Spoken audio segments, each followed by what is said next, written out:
ছলনা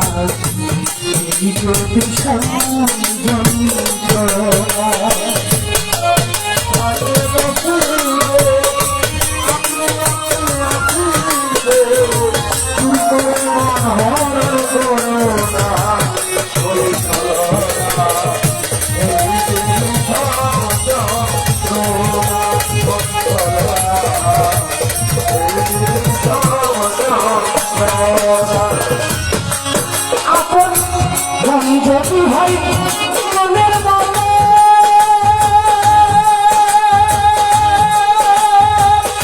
মনে মন করে আকর্ষণ সেই মনে আর ধরে ধরে না মন ধরে না সেই মনে আর ধরে ধরে না মন যদি হয়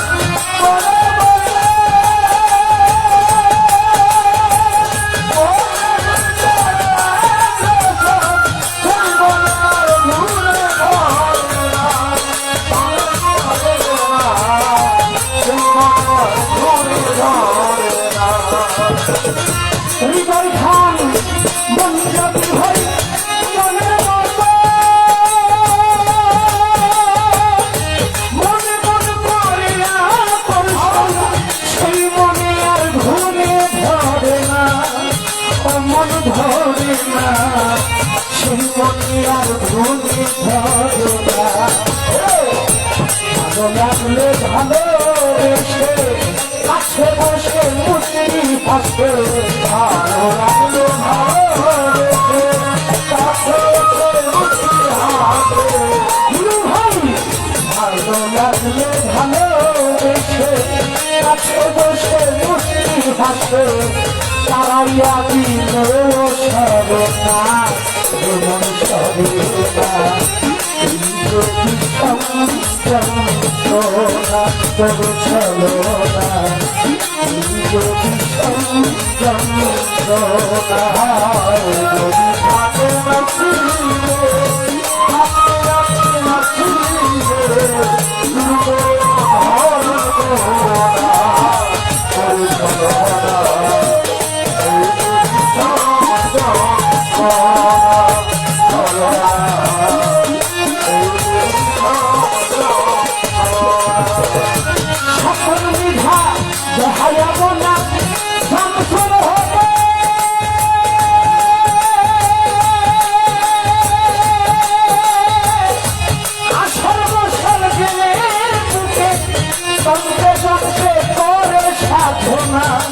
যদি মন মিলে না তন্ত্রে তন্ত্রে করে সাধনা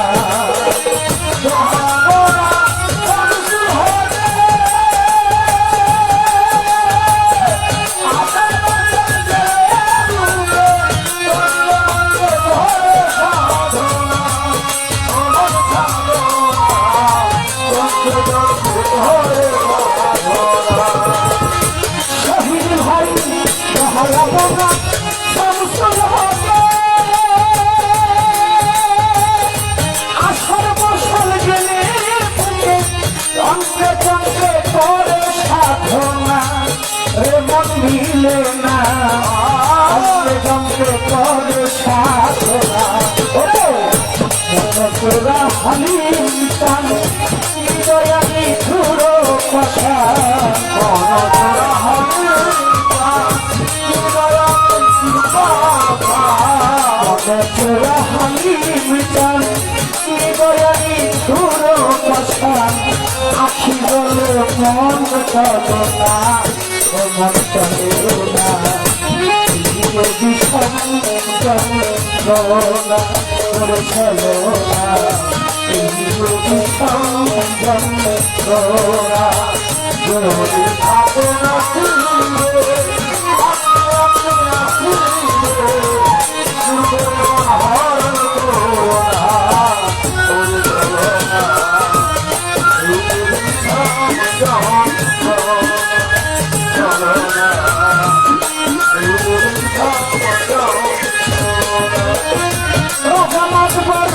মন যদি হয় মনের মতো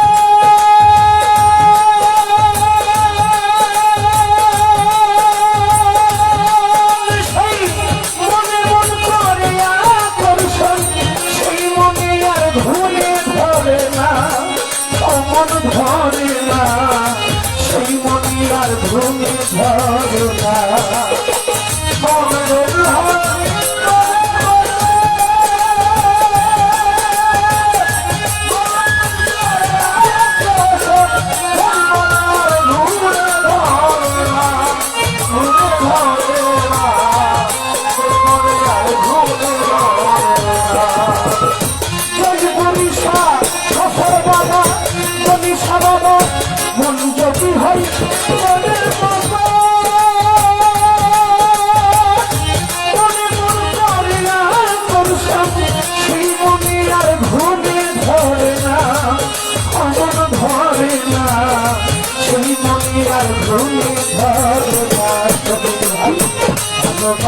কাছে বসে কাছে বসে মুক্তি থাকতে ভালো লাগে ভালোবেসে কাছে বসে মুক্তি থাকে ভালো লাগলে ভালোবেসে কাছে বসে মুক্তি থাকতে সারাইয়া দিলে সরে না তাদের ভাই সরে না যদি সব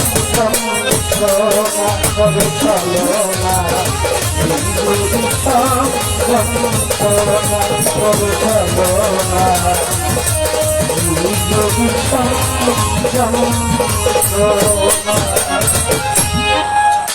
আমাকে ক্ষমা করবেন গানটির আদেশ ছিল তাই পালা চলতেছে তো আমি তো একটা বিচ্ছেদ গান আমি তাই মিউজিকে করে দিলাম আমার করিম সামনাথ হৃদয় খান ভাই মালয়েশিয়া প্রবাসী এবং জাজিয়া থেকে আগত ইসুফ মৃধা হিরু ভাই লাউখোলা থেকে আগত স্বপন মৃধা মালয়েশিয়া প্রবাসী এবং দানিশ মাতবর এবং শহীদ ভাই তাদের বন্ধুবান যারা আছেন এই গানটির আদেশ করেছিলেন অনেকগুলো টাকার মতো আমাকে আশীর্বাদ করেছে তাদের প্রতি সালাম আসসালামু আলাইকুম সফরসান বাবার পাক দরবারে ভক্তি জানাই ওনারই আওলাদ রাজা মাতবর দাদা ভাই এখানে আছেন ওনার প্রতিও প্রেম ভক্তি সালাম শ্রদ্ধা জানাই তবে যাক আমার যাহা জিজ্ঞাসা ছিল অনেক সুন্দরভাবে আমার আজকে যিনি গুরু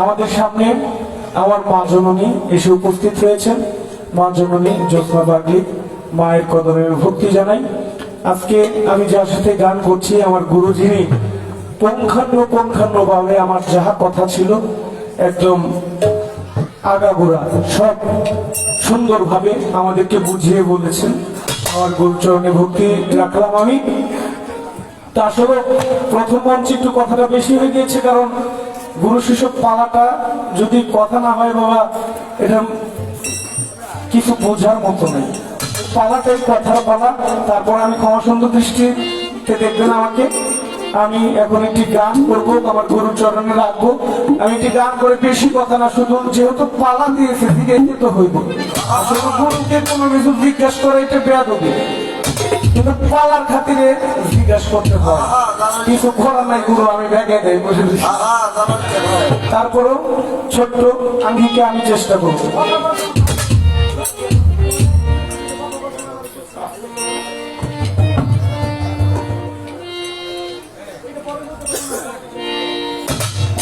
হারুন মাতবর সাহেব আমাকে 1000 টাকার মাধ্যমে পুরস্কার করেছেন ওনার প্রতি সালাম হলো আসসালামু আলাইকুম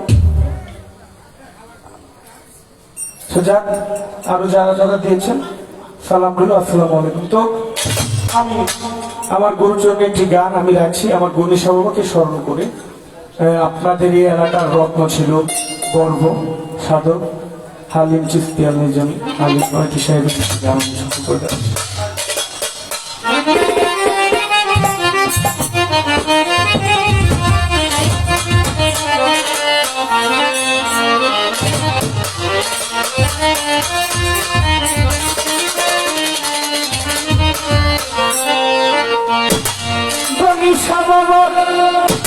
নামে আমায় করলো পাগল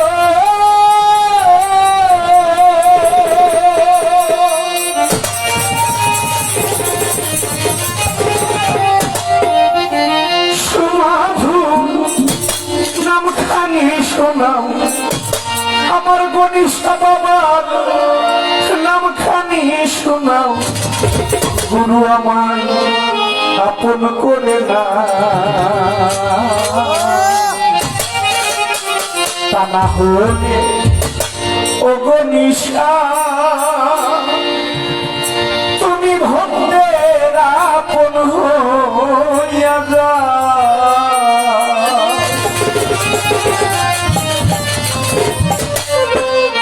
দয়ালের নামে আমায় করলো পাগল, মধুর নাম খানে শোনা। গুরু তুমি আমার আপন করে নাও, তা না হলে তুমি নিজে আমার আপন হয়ে যাও। গুরুর নামের সুধা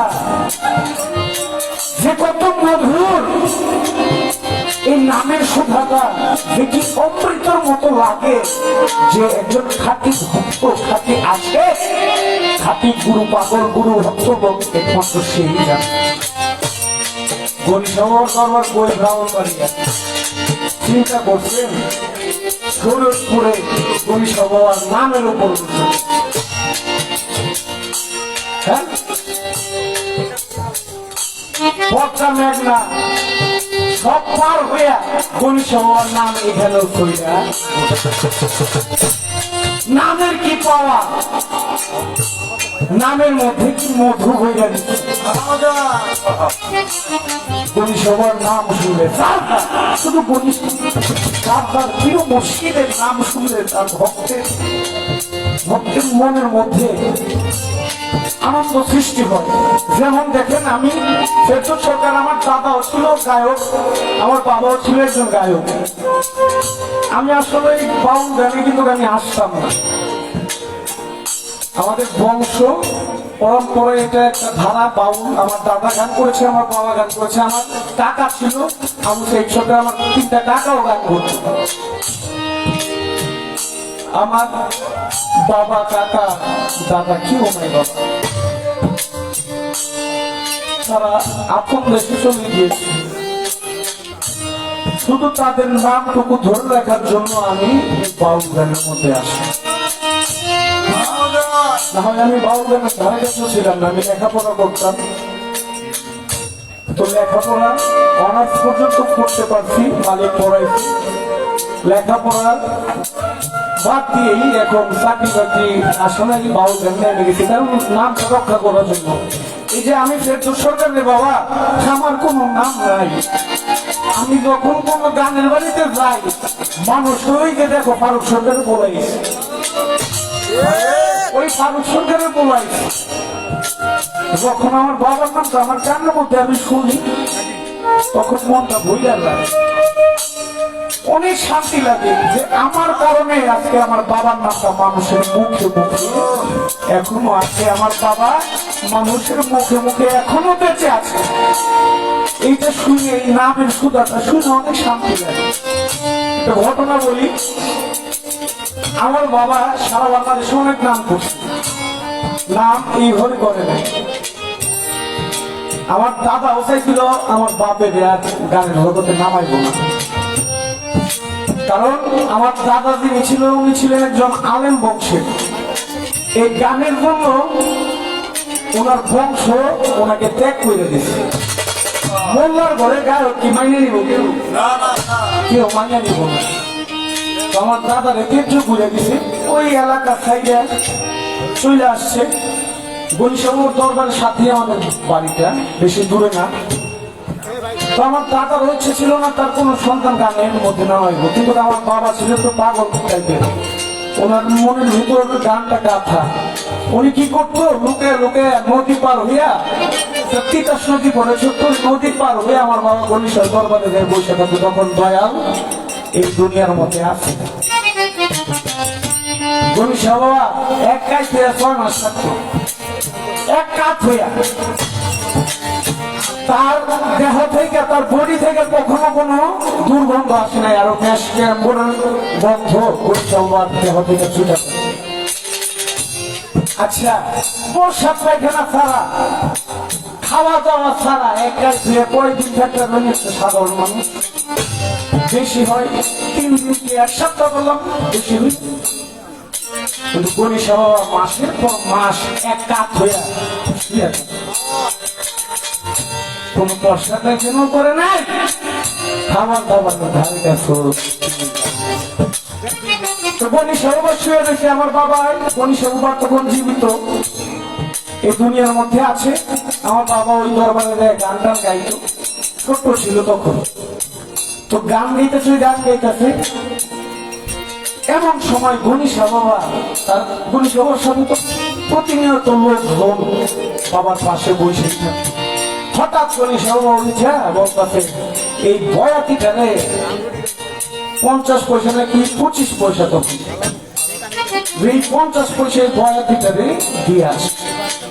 গণিসা বাবা নিজের মুখে দিন বয়াতি কইছে আমার বাপের বাংলাদেশের বড় বয়াতি।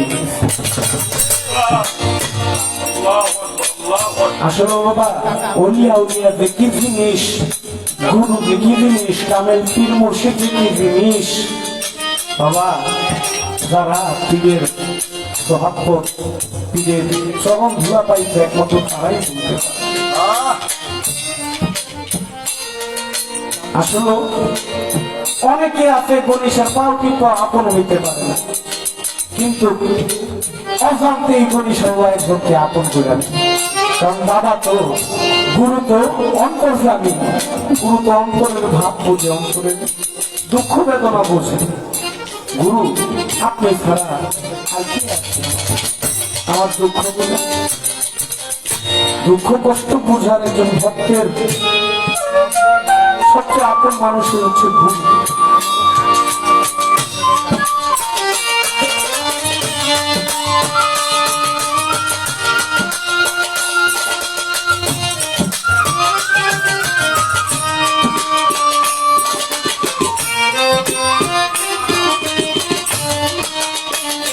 তো বাবা গণিসা এই নামে রুকিলা করে এই শরীর পুরো আসলাম।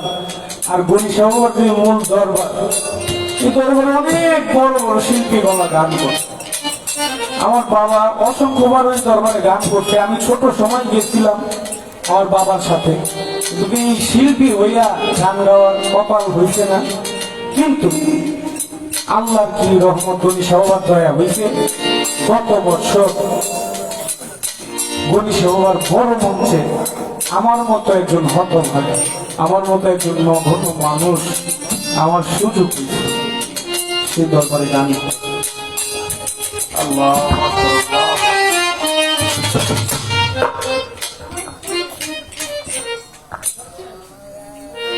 আমি জাস্ট 30 সেকেন্ড সময় নিচ্ছি। কিন্তু সরকার তার দাদা সঙ্গীত শিল্পী ছিল, তার বাবার ইতিহাস, তার ইতিহাস আছে। সে তার ফ্যামিলি থেকে বাধা ছিল তার সঙ্গীত করার দরকার নেই। কারণ তাদের ফ্যামিলিতে যারা সঙ্গীত করে তারা অল্প সময়ের মধ্যে পৃথিবী থেকে বিদায় নেয়। তার বাবা তার চাচা সঙ্গীত করতো, অল্প সময়ের মধ্যে তারা পৃথিবী থেকে বিদায় নিয়ে চলে গেছে। তার মা তার দাদি ওরা ধর একটা ভয় কাজ করতেছে, সেও যদি সঙ্গীত করে তারাও আমরা অল্প সময় হারিয়ে ফেলব। অনেক কষ্টের পর ফেরদৌস সরকার আমাদের দরবারে, দয়াল বাবা গণেশার দরবারে সেও প্রায় অনেকদিন ছিল। আমাদের সে বললো না যে গণেশা বাবার দরবারে অসংখ্য শিল্পীর পদচারণা তারা গান করে থাকে। ওখানে আমার একটা ছোট ভাই আছে রবিকুল, ও সাক্ষী। অনেক বাধা তার বেলাও করছিল। দরবারে সে একটা গান করবে মঞ্চে, সাপ্তাহিক প্রোগ্রামে। আজকে বৃহস্পতিবার গণেশা বাবার দরবারে অনেকগুলো কাফেলাতে গান হচ্ছে। আজকেও সে একটা কাফেলাতে একটা গান করবে, এই গান গাওয়ার সুযোগটুকু তাকে দেওয়া হয় না। কিন্তু বাবা যারা চায়, অনেক সিনিয়র শিল্পী বিন্দু বাংলাদেশের অনেক তারকা বল শিল্পী আছে, তারাও গণেশা বাবার মঞ্চে গান গাওয়ার জন্য অপেক্ষায় থাকে।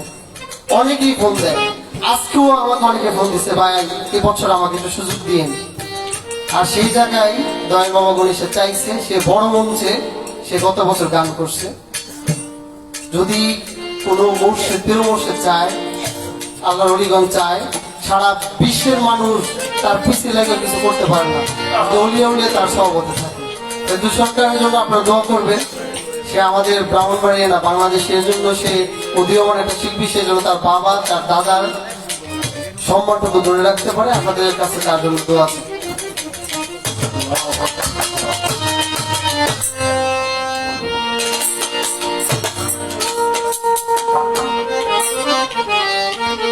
গণিশা বাবার নামে আমায় করলো পাগল। গণিশা আমায় করলো পাগল। গণিশা বাবার নামে আমায় করলো পাগল। সুমধুর নামখানি শোনাও, গণিশার নামখানি শোনাও আমাকে আপন করে না দয়াল আপন করে না কানা হলে দীনবন্ধু তুমি নিজেই আপন হইয়া যাও আমাকে আপন করে না আমাকে আপন করে না কানা হলে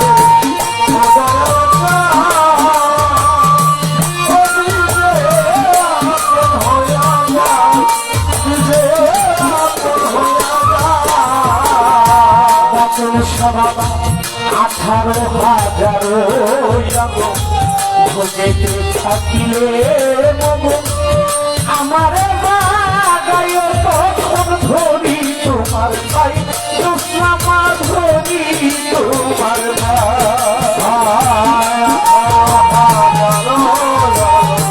ভোগেতে থাকিলে আমার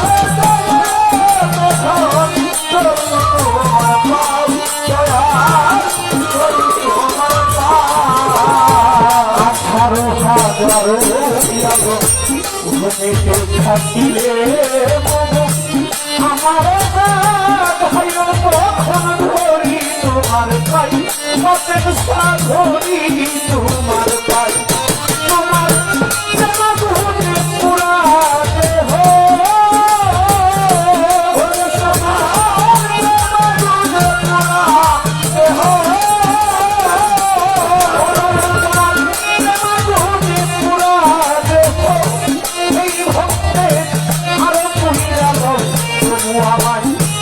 আপন করে নাও গণিশা বাবা আপন করে নাও সপন বাবা আপন করে নাও কানা হলে দীনবন্ধু তুমি নিজেই আপন হইয়া যাও আমাকে আপন করে নাও আমাকে আপন করে নাও কানা হলে দীনবন্ধু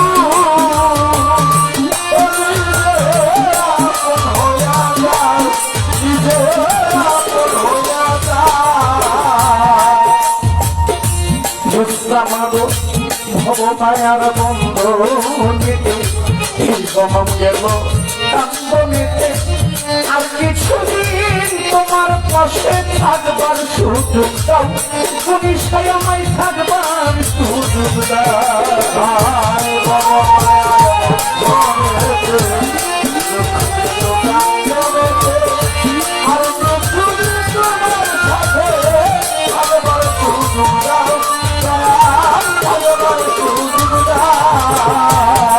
মায়ার বন্ধ দুঃখ গেল কান্দনীতে কিছু সময় তোমার পাশে থাকবার সুযোগ দাও তাদের থাকবার সুযোগ দাও আমি তোমাদের মিশিয়া দেব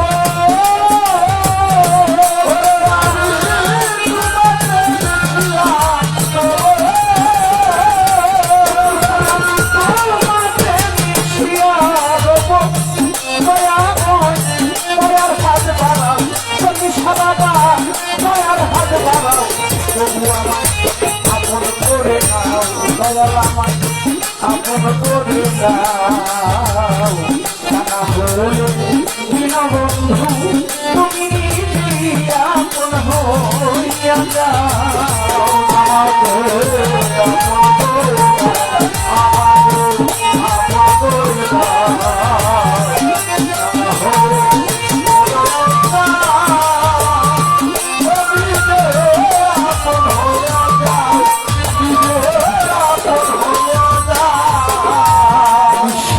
প্রশ্বাসের তুমি, ভিতরে বাহিরে তুমি, জাহেরে বাহিরে তুমি যে খেলা খেলাও, দয়াল তুমি যে খেলা খেলাও। প্রশ্বাসের তুমি, ভিতরে বাহিরে তুমি, জাহেরে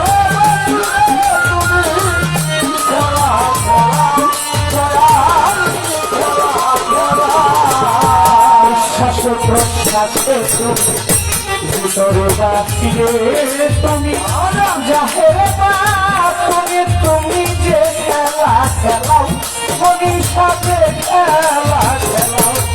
সাধক আমি কই সেই খেলার সাথী, সাধক আমি কই সেই খেলার সাথী, সাধক আমি কই সেই খেলার সাথী। মনীষা বাবা আমারে বানাও, মতেশা ভক্তরে বানাও, সুস্নামা আমারে বানাও, প্রভু আমায় আপন করে দাও, আপন করে দাও। বানা হলে মনীষা নিজে আপন হইয়া যাও, নিজে আপন হইয়া যাও। বাবা এই গান করছি আসলে এখন গুরুকে জিজ্ঞানোটা হয় না, যায় না, তবুও পালার খাতিরে ছোট্ট একটা কথা তো রাখতে হবে আমার গুরুচরণে, নাইলে গুরু কিনে উঠবে। গুরুকে একটা আলোচনা করতে হবে, গুরুকে একটা গুরু দায়িত্ব আছে। আমার গুরুজন আমাকে ক্ষমা সুন্দর দৃষ্টিতে দেখে আমি ছোট্ট করে একটা কথা আমার গুরুচরণে রাখবো। দয়াল আমায় আপন করে নাও, তা না হলে তুমি নিজে আপন হয়ে যাও। এই যে তুলাচান বাবা এবং বৈরামণি দরবারের খেলাফতের বিষয়ে খুব সুন্দরভাবে আলোচনা করলো। আসলে বাবা একজন ভক্ত, একজন শিষ্য যখন যোগ্য হয়, যখন বুঝবে যে শিষ্যটা যোগ্য, তখন গুরু খেলাফতি দান করে, তাই না? যখন গুরুর সাথে আপন হইয়া যায় কোন ভক্ত শিষ্য, তখনই তো খেলাফতিটা দান করে, তাই না? আমার জানার বিষয় আমার গুরুর কাছে, এই দুনিয়ার মধ্যে এমন একজন গুরু ছিল, তার এক ভক্তকে খেলাফতি দান করছে। কিসের বিনিময়ে জানেন? সেই শিষ্য, সেই ভক্ত গুরুর ওরসজাত সন্তানকে হত্যা করেছে। মার্ডার বলেন না, যারা খুন করছে। আচ্ছা, আমি আজকে শিষ্য, দোলন সরকার আজকে গুরু, দোলন সরকারের ওরসজাত সন্তান আমি খুন করছি, মার্ডার করছি। দোলন সরকার আমার প্রতি কেমন আচরণ করা উচিত? তার ওরসজাত সন্তান যেহেতু আমি হত্যা করেছি, তার আচরণটা কেমন হওয়া উচিত? আমার প্রতি খুব রাগ, ক্ষোভ বা হিংস্র একটা ভাব দেখানো উচিত না? কিন্তু তা না কইরা সেই গুরু খুশি হইয়া ভক্তরে খেলাফতি দান করছে। গুরুর ওরসজাত সন্তান হত্যা করছে, ভক্তের প্রতি রাগ না হইয়া, খুব না দেখাইয়া, উল্টা গুরু শিষ্যটারে খেলাফতি দান করছে। গুরুটাকে ছিল, আর তিনি কি মনোভাব থেকে সেই গুরু তার শিষ্যকে খেলাফতি দান করছে। এই ছোট্ট একটা কথা আমার বলছে, আমাকে আপন করে দাও, আমাকে আপন করে দাও, জানা হোক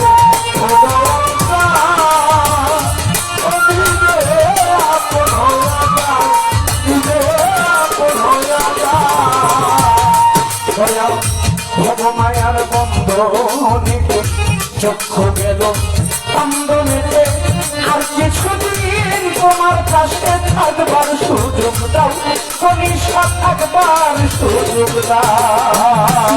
ভবমায়ার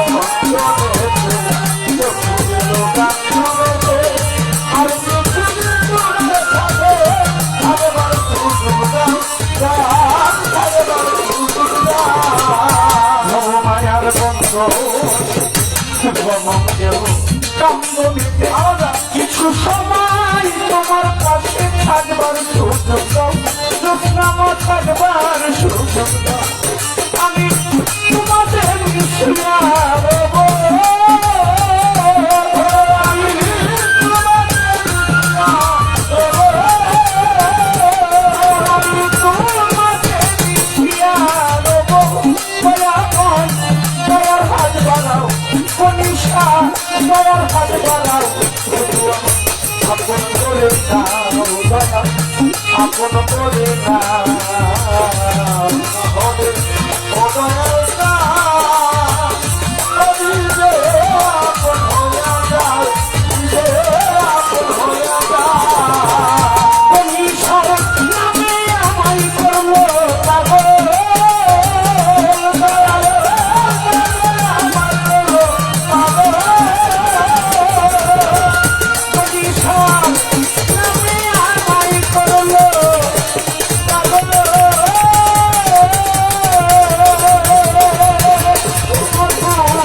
নামখানি শোনাও, কনিষ্ঠার নামখানি শোনাও, প্রথম কান্দে নামখানি শোনাও, দয়াল আপন করে নাও, কনিষ্ঠা আপন করে নাও। বাবা হলে প্রিয় বন্ধু, তুমি নিজেই আপন হইয়া যাও।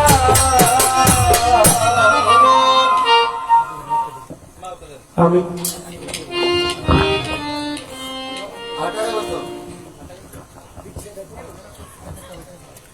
দয়াল জোৎস্না পাগলের নাতিন জামাই ফেরদৌস সরকারের গানে সন্তুষ্ট 200 টাকা পুরস্কার করেছেন, এবং জোৎস্না পাগলের একজন ভক্ত আরো 100 টাকা পুরস্কার করেছেন, এবং হালিম চিশতির এক ভক্ত তোতা ব্যাপারী ওনাকে আরো 100 টাকা পুরস্কার করেছেন।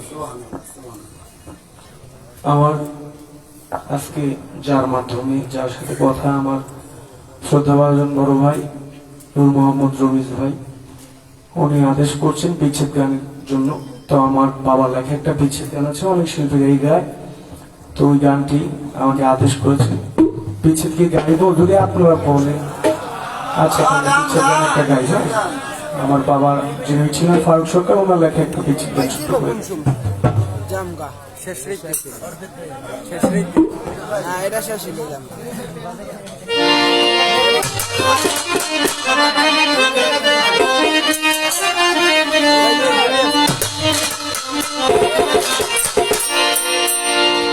প্রাণ বন্ধু হারিয়া তো ভালোবাসি, বন্ধু তোর মন পাইলাম না। প্রাণ বন্ধু হারিয়া তো ভালোবাসি, বন্ধু তোর মন পাইলাম না। প্রাণ বন্ধু হারিয়া তো ভালোবাসি, বন্ধু তোর মন পাইলাম না। প্রাণ বন্ধু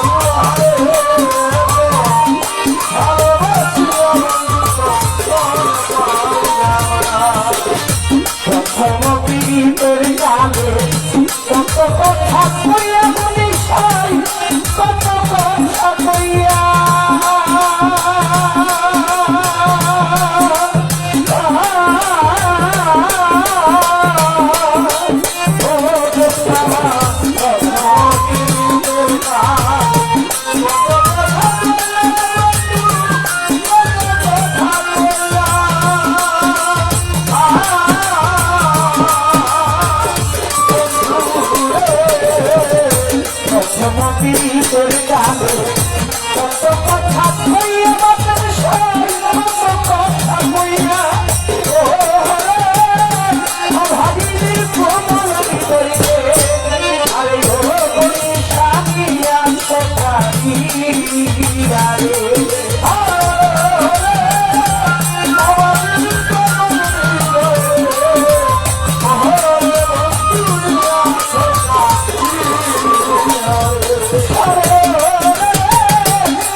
জ্যোৎস্না পাগলের মেয়ের জামাই আশিক রহমান ফেরদৌস সরকারের গানে সন্তুষ্ট হয়ে 500 টাকা পুরস্কৃত করেছেন এবং নাওডুবার আলামিন মিষ্টান্ন ভান্ডার ফেরদৌস গানের সরকারের গানে সন্তুষ্ট হয়ে 200 টাকা পুরস্কার করেছেন এবং কানাডা প্রবাসী সোহাগ ব্যাপারী তার গানে সন্তুষ্ট হয়ে 500 টাকা পুরস্কার করেছেন। হারিম চিস্তির ভক্ত তোতা ব্যাপারী আরো 61 টাকা এবং আবু ভাই আরো 61 টাকা এবং জনি ভাই মাহফুজ আলামিন এবং আসিফ, তোমরা যেখানে দেখো রমেশ বাবুর স্মৃতি স্বীকৃতি তোমরা স্টেজে আসো। আমার শ্রদ্ধাভাজন বড় ভাই নূর মোহাম্মদ রমিজ ভাই আমাকে 500 টাকা দিয়ে দোয়া করেছেন, আশীর্বাদ করেছেন। আমার রমিজ ভাইয়ের প্রতি সালাম রইল। আসসালামু আলাইকুম।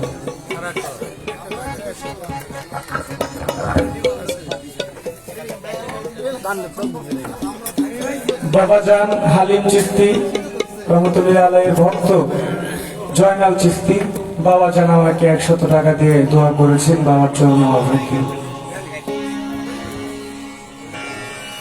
আমার হালিম চিস্তি বাবাজানের একজন ভক্ত মান্নান চিস্তি আরেক বাবাজান আমাকে আরো 100 টাকা দিয়ে দোয়া করেছেন। সেই বাবার চরণে ভক্তি যারা যারা এতগুলো টাকার মাধ্যমে পুরস্কার করেছেন, যারা এখনো বসে আপনারা আপনাদেরকে সময় দিচ্ছেন, অনেক অনেক কৃতজ্ঞতা জ্ঞাপন করছি আপনাদের।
ধন্যবাদ। একটু পারবে, সাউন্ড খুবই ভালো। আমাদের মঞ্চের সামনে দরবারে মা জ্যোৎস্না পাগলি মায়ের কদমে ভক্তি রাখি মায়ের সাথে বসে আছে ভক্ত আশিক সকলের প্রতি সারা ভক্তি রাখি। ধন্যবাদ সকলকে।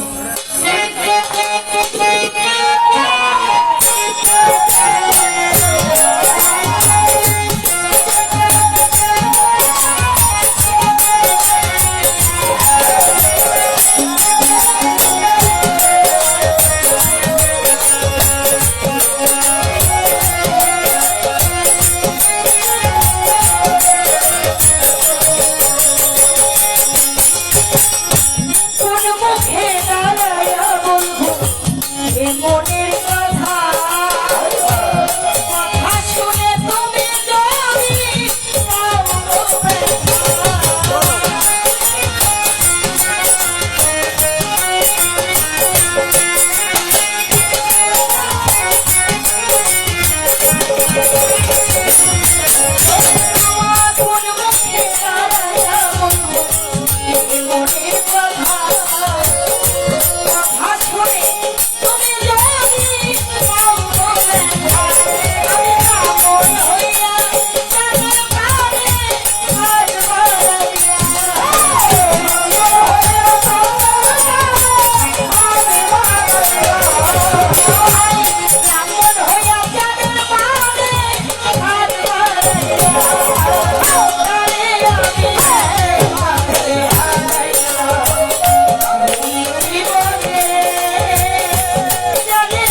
আসলে ওই একই সূত্র ধরে আদেশ করেছিল, যেমন পূর্বের স্টেজে ফেরদৌস ভাইকে একটি গাইতে বলছিল, এই স্টেজে আমাকে গাইতে বলছে, তাই আমি যেহেতু গরুর পালা মিউজিকে গানটি গেয়ে দিলাম।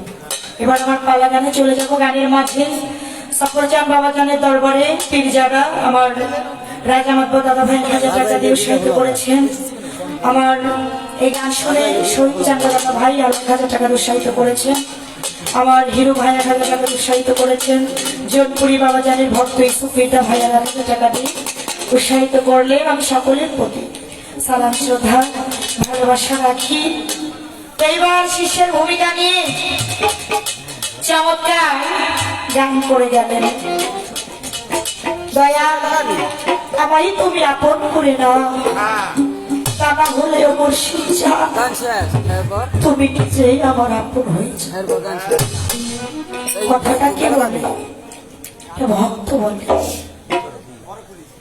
তোমার নামে আমায় করলো পাগল, তাই গণি সাবাবার সুমধুর নাম খানি শোনো। বাবা, যারা গুরু প্রেমের প্রকৃত ভক্ত নয়, দয়াল নাম দিবে এই জগতে আর কিছু তার বাইরে। গুরু নাম সম্বল বিনা ভক্তের চাইতে বড় আর কোন সম্বল হতে পারে না। কেননা ওই নামের গুণেই বাবা উজান চলে যায়। ওই নামের তরি কখনো ডুবে না, তার গুণ বইটা কিছুই লাগে না। ওই আমার গণিসা বাবার নাম যে লিখে থাকে। হ্যাঁ, এই নামের এত পাওয়া, ওই নামটা যে একবার ভিতরে হৃদয়ে এই বাক্সে ভরে নিতে পারে বাবা, তাই ওকালেও ভয় থাকে না, পরকালেও কোনো ভয় থাকে না। তাই দয়া আপন করে নিবে। দয়ালকে চাইলে কি পাওয়া যায়? গুরু কি সহজ বিষয় বাবা? দরবারে তো কত ভক্ত, লাখে লাখে আমার গণিসা বাবার ভক্ত বাবা। কয়জন ভক্ত বুকে হাত দিয়ে বলতে পারবে যে আমার গণিসা বাবা তাকে ভক্ত বলে স্বীকার করেছে? গুরুর দরবারে সবাই তো দয়ালের দাসী বলে, ভক্ত বলে নিজেকে দাবি করিও বাজা। একটা দিন তো খবর নিয়ে দেখলাম না রে, আমার গণিসা বাবা তার চরণের দাসী বলে, গোলাম বলে, ভক্ত বলে আমাকে কবুল করলো কিনা। আমার গণিসা বাবা তার চরণের গোলাম বলে, ভক্ত বলে যদি আমায় কবুল না করে, ভক্ত বলে জনম খানাই তোমার। তাই ভক্ত হব মুখের কথা না। চমৎকার প্রশ্ন করে গেলেন দয়া। খেলাপতি তো অনেক ভক্ত কি দেন, তবে এমন একজন গুরু ছিল, তার অরুষ জাত সন্তানকে তার ভক্ত নিজেই মেরে ফেলল। খুব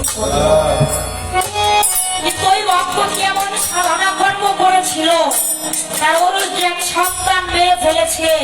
গুরুর ওই দিকে তাকানোর সবাই নাই, কিন্তু এমন অবস্থায় গুরু তার বেলায়াতি ধন তার ভান্ডার থেকে তার ভক্তকে দান করেছিল বলিয়া। সেই ভক্তটাই বা কে? সেই গুরু। আমি বলবো বাবা, তার আগে আমার গুরুর ভূমিকা থেকে একটি গান ভক্তকে উপদেশ দিয়ে কি বল? গুরু আপন করে নিবে এত সহজ না। ওই গুরু ওই সত্তা যদি নিজের ভিতরে কেউ ধারণ করতে পারে, গুরু তাকে ভজন মার্গে ভক্তের অধীন ভগবান হয়ে। তাই সেই ভাবটা গুরু ওই গভীর সাগরে নিজেকে প্রেম ডোবানো করে এই মুর্শিদ নামের অস্ত্র দিয়া সকল বেড়া ছিন্ন করে পূর্ণ ভাব সাগরে যে ডুব দিতে পারলো, সেই ওইরূপ দেখতে পারল। তাই সাধক গাইবে হালি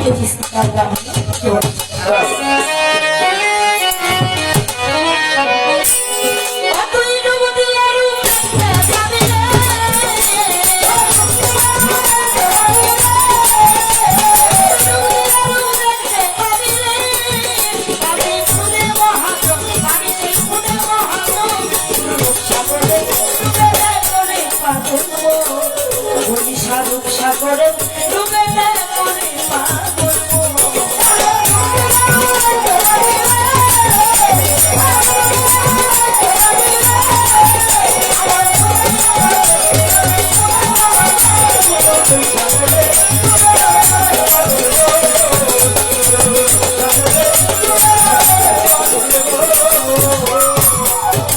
অনুরাগের পাত রাখিলে ওরে দেখতে পাবি উড়ান ভাবি কোথায় কি রত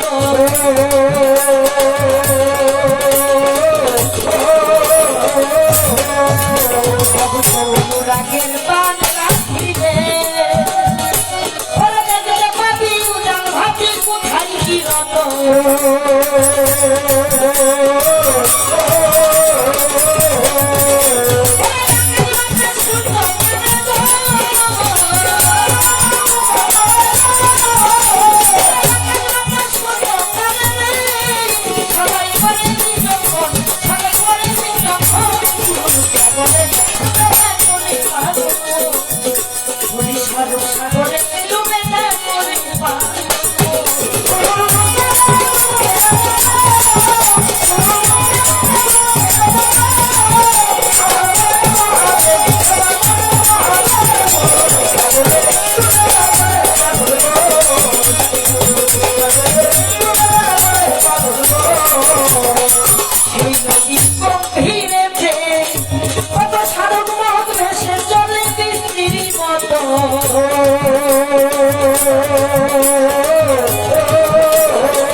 ধর্মরাজ সভায় ভুলে নাই কথা আমার কাছে প্রশ্ন করে হাই রে বন্ধু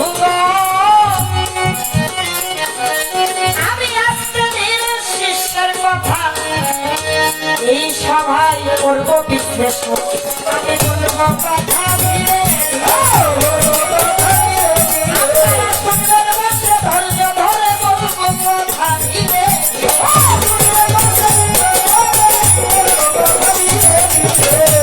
আমার শিষ্য আমার কাছে জিজ্ঞাসা করে দয়া বলেন আমার ভাই এই জগৎ সংসারে এমন একজন গুরু ছিল ভক্ত ছিল আমি জানতে চাই গুরুর নিজ অরুণা সন্তান ভক্ত ফেলিল মারিয়া তবু গুরু বাধ্য হইল ওই ভক্তকে দিল খেলা বসে কেমন আজন ঘটনা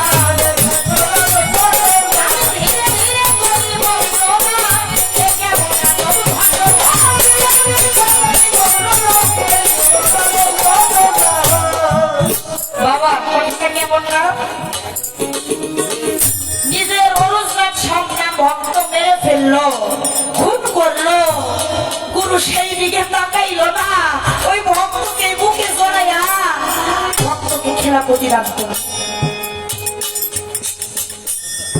তিনি ছিলেন আল্লাহর একজন বন্ধু, আল্লাহর ওলি শেখ ফরিদ আউলিয়া।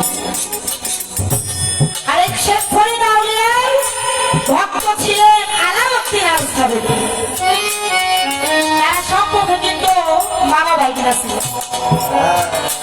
শেখ ফরিদ আউলিয়ার ভক্ত ছিলেন আলাউদ্দিন আল সাবেরি। তারই নিজের বোন তার সন্তানকে ভাইয়ের কাছে মুরিদ করে দিয়ে দেয় এবং ওই শেখ ফরিদের দরবারে তিনি গোলামি করতে থাকেন। গোলামি করতে করতে গুরুর ভাবের মার্গে সাধক দেশে এমন পাওয়ার, এমন শক্তি সে আয়ত্ত করেছিলেন বাবা। সে পাওয়ার শক্তির জোরে আমার দয়াল বাধ্য হয়েছিল তাকে খেলা করতে। এখন ওই ঘটনা, আমার শেখ ফরিদ আউলিয়া তারই অনুযায়ী সন্তান তার একটা কন্যা ছিল। ওই কন্যাকে আলাউদ্দিন আল সাবেরির সাথে বিবাহ দেয়। বিবাহ দেয় ও বাবা, গুরু আদেশ করতে ভক্ত বিবাহ করার জন্য খুব একটা ইচ্ছুক ছিল না। গুরু যেহেতু আদেশ করছে, এক পর্যায়ে সে বিয়ে করে তাকে বাসর ঘরে পাঠা। বাবা লক্ষ্য করবেন কথাটা, বাসর ঘরে পাঠা। স্ত্রী ঘোমটা দিয়ে বসে আছে, মানে সে ফরিদের কন্যা বাসর ঘরে মেয়েরা যেভাবে থাকে বসে আছে, আলাউদ্দিন আল সাবেরি বাসর ঘরে গেছে। ও বাবা, এই বাসর রাত্রিটা স্বামী স্ত্রীর জীবনের খুবই গুরুত্বপূর্ণ একটি রাত, তাই না? আমাদের সাধারণ মানুষের জন্য যে একটা বিবাহ বন্ধনে আবদ্ধ হয়, দেখা যায় দুটি মানুষ চিরতরে আপদ হয়ে যায়, একটা রাত্রি পার হতে না হতে। কিন্তু ওই বাসর ঘরে আলাউদ্দিন আল সাবেরি তার স্ত্রীর দিকে ফিরাও তাকাইতেছে না, ভোগটাও করতেছে না। এখন অনেকক্ষণ বসে থাকার পরে তার স্ত্রী নিজেই বলে, স্বামী, আজকে আমাদের জীবনে এমন একটি রাত্র, এই বাসর রাত্র, আপনি তো আমাকে কিছু জিজ্ঞাসাও করেন না, আর একবার আমার দিকে ফিরাও তাকান। আমাকে কি আপনার পছন্দ হয়নি? বিয়েতে কি আপনি সম্মতি না? এখন আলাউদ্দিন আল সাবেরি তো বুঝতেছে ওই দিকে তাকাইলে কি সর্বনাশটা হবে। তারপরেও একটা পর্যায়ে আলাউদ্দিন আল সাবেরিকে তিনি বাধ্য করেন যে, স্বামী, আপনি আমার দিকে তাকান, আমাকে একবার দেখেন। সে তাকাইতে চায় না। আমি ঘটনাটা বড়, আমি সত্যি বলছি। ঘুমটাকে সে নিজেই খুলে তার সামনে আসে। আলাউদ্দিন আল সাবেরি তার গুরু ধ্যানে, গুরু বর্জকে রেখে বাবা জালালি একটা আলিয়া নিয়ে বসেছিল। যখনই তার স্ত্রীর দিকে তার দৃষ্টি পড়েছিল, ওই স্ত্রীটা ওই বাসর ঘরে তার জালালি দৃষ্টিতে জ্বলে পড়ে ছাড়ি হয়ে মৃত্যু করে।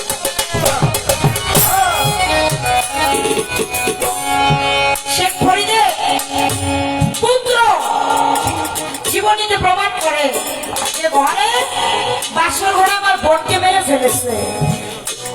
এই জন্য ছেলে আসছে যে তোর এত বড় সাহস, বাবা তোর এত ভালো ভাই সাধু কইরা নিজের কর্তাটাকে তোর কাছে দিলাম, তুই সেই বাসর ঘরে বোন। ওই দুই ভাই আগায় আসছিল, ওই জালালি দৃষ্টি দেওয়ার সাথে সাথে দুই ভাইও চলে গেছিল।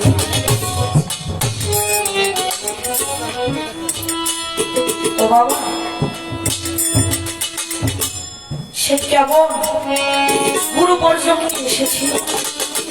সে ফরিদের স্ত্রী দৌড়ায় আসছিল যে, তুমি কি একটা বার দেখো না কি কাণ্ড হয়ে গেল, একটা রাত্রকে আমার পিতৃ সন্তান পড়ে গেল। তুমি একটা বার ফিরেও তাকাও না, তুমি গিয়ে কোনো বিচার করবা না? আমার শেখ ফরিদ আউলিয়া সত্তর যাবে বাবা, তিনটা সন্তান করছে, ওই দিকে তাকানোর তার সময় নাই। এটাই গুরু ভক্তের একটা খেলা। আলাউদ্দিন আল সাবেরিকে বুকে দিয়ে জড়াইয়া ধইরা বলেছিল, বাবা, ভজন মার্গে তুই এমন একটা জায়গায় পৌঁছায় গেছস, তো কি আর এইভাবে এখানে রাখা সম্ভব?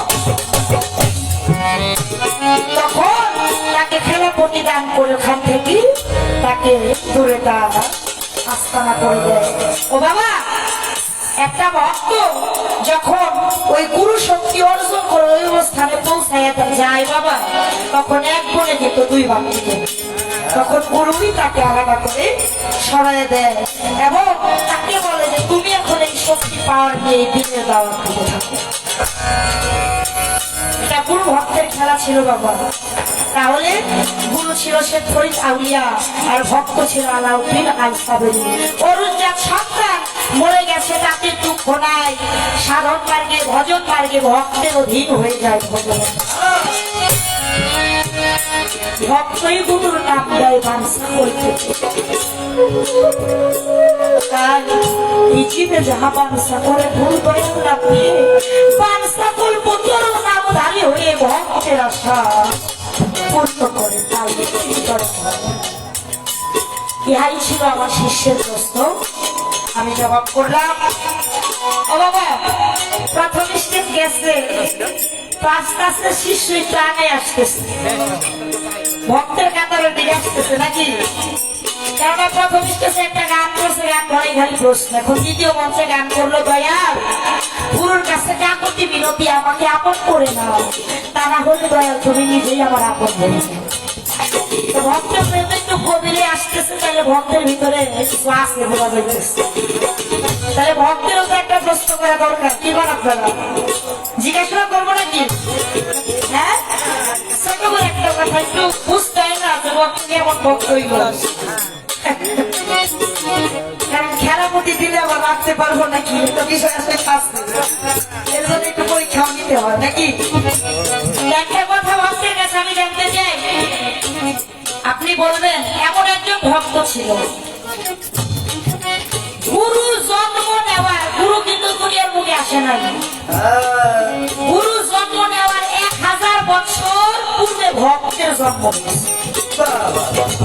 শুধু তাই না, ওই 1000 বছর পূর্বে ওই ভক্ত জন্ম নিয়া তার গুরুর নামে 400 পারি সে লিখিত করে দিয়ে গিয়েছিল।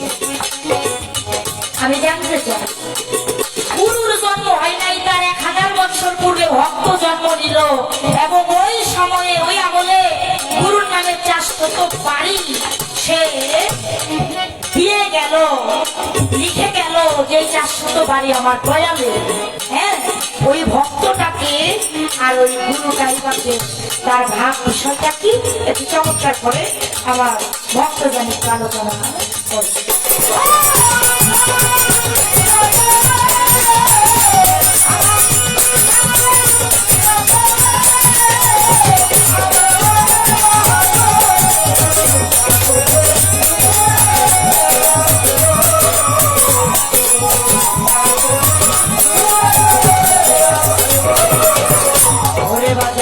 সেই নদী কুলেতে বইয়া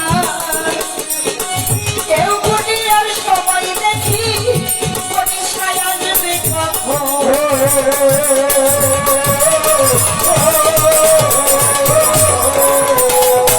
আমার সেই নদী কুলেতে বইয়া কেউ বলিয়ার সময় দেখি বলি সায়া শিবে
দরবারের পক্ষ থেকে আমার মা জননী একটি মালা পাঠিয়েছেন আমার জ্যোৎস্না পাগলি মা। মায়ের কদমে আমি ভক্তি রাখি। তো যাই হোক, ছোট পরিবার বাবা সাধক গাইবি হালিম চিস্তি বাবা জানের লেখা একটি গান আমি করলাম। প্রশ্নের জবাব করে একটি কথা শিষ্যর কাছে রেখেছি, পাশাপাশি আরেকটি গান। যেহেতু গানের ভাবধারাটা একটু আস্তে আস্তে রাত্রটাও অধিক হচ্ছে, তো আমি একটি গুরু বিচ্ছেদ গান রাখি, কি বলেন?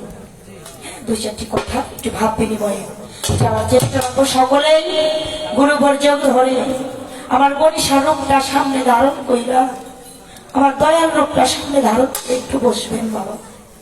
কেননা গুরুরা দয়াল নাম হৃদয়ে রেখে কোনো ভক্ত 2 ফোঁটা চোখের জল যদি ফেলে বাবা, দলিলে বলে যে আমার আল্লাহ বলেছে একটা আশিকের চোখের জল দেখে আমার মালিক ভয়। ওই গুরু প্রেমে আশিক হয়ে চোখ 2 ফোঁটা চোখের জল ফেললে বাবা, ওই চোখের জলে তো চোখের আগুন নিভে যায়। ও বাবা, তরিক জগতে আমরা যারা গুরু প্রেমিক মানুষ আছি, এই সমাজে তাদের একটু আর চোখে মানুষ দেখে। সবাই এই জগৎটাকে ভালোবাসে না, তবে আমার গণিসারে যারা ভালোবাসে, কে নিন্দা দিল, কে কলঙ্ক দিল, কে খারাপ বললো, কে ভদ্র বললো, গালি দিল, তাতে তার যায় আসে। আমার গণিসারটা বাবার ভাবের একটা রূপ, আবার গণিসারের ওই ভাবের পূজা। তাই যিনি ভক্ত কলঙ্কের পালা গলায় নিয়া দয়াল নাম নিয়ে দাঁড়ে দাঁড়ে ধরে, এই লোক সমাজে লোক নিন্দা ভালো বন্ধের আমার রশিদ বাবা বলছে, আমার তুমি ধরে দে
বাহিরে ভিতরে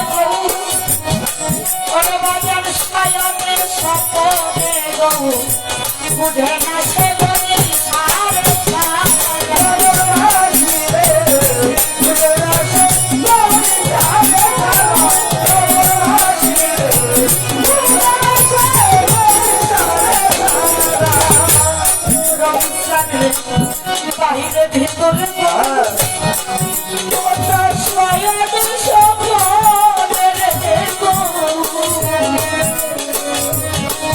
না সে যদি সারা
ভালোবাসে দোষ থাকে না দেখেছে কইরা দেহ কইরাছিলাম গেরানগর বাসীরা যে পড়েছে আমার বোন সপে এই জগতে মুর্শিদকে যে ভালোবাসে এই দিন দুনিয়ার ফুল কলমকে দান দান হবে না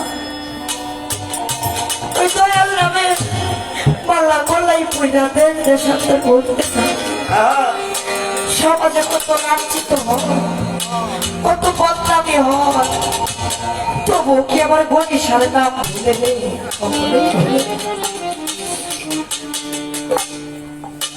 ভক্ত হওয়া মুখে কথা নয়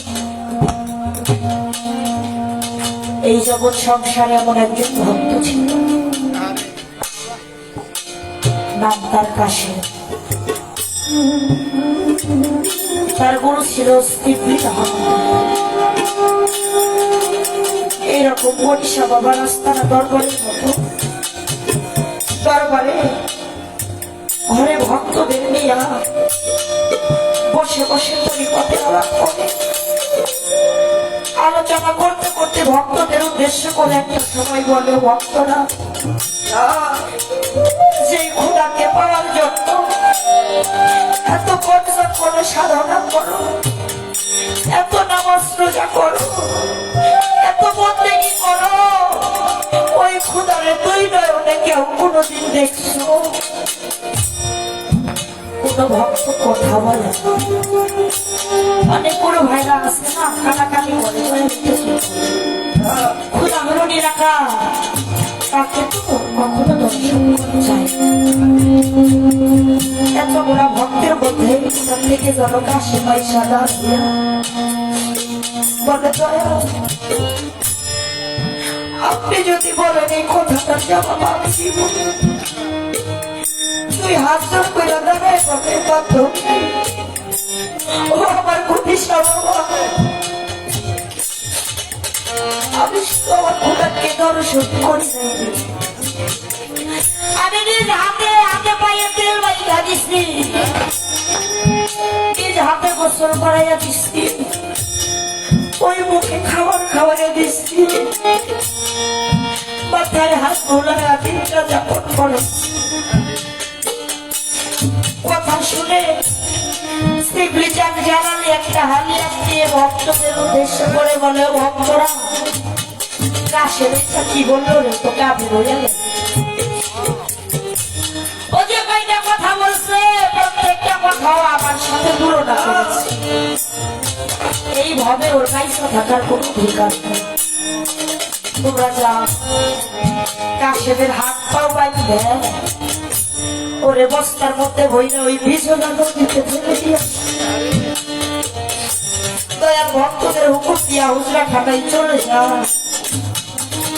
এদিকে কোনো ভাইরা তুই চোখের পানি ছেড়ে দিয়ে বলে ভাই কাশে তুই এমন কথা কেন করলি এই কথার জন্য আমরা তোর গুরু ভাই হইয়া কেমন বইলা দিস হাতে হাত পা বাইরে ওই বস্তায় ভরে বিজলা নদী ও ভাই এখনো সময় আছে দয়ালের পা ধরে মাপ চাও গিয়ে বলো দয়াল আমি ভুল করছি আমাকে ক্ষমা করে দিন এমন কথা আমি আর কোনোদিন আমার জীবনে বলবো না আহারে কাশের দুই চোখের পানি ছেড়ে দিয়ে বলে ভাই তোমার কি বলবো আমি তো জানি গুরু হইল জানতে খুঁড়া গুরু কখনো মানুষ হয়